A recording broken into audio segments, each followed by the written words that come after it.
Okay, we're back with another tech video. Now I'm going to go through your question, answer it, and hopefully you get the solution.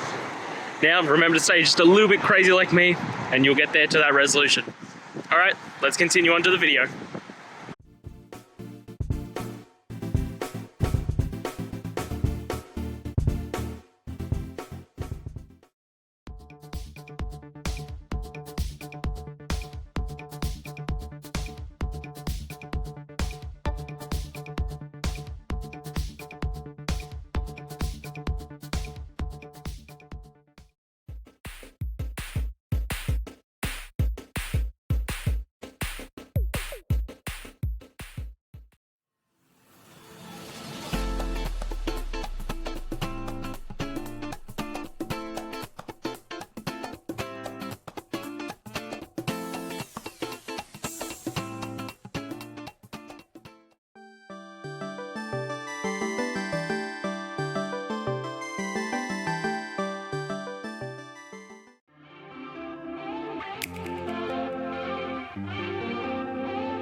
And that's it. I hope you found the solution that you're looking for.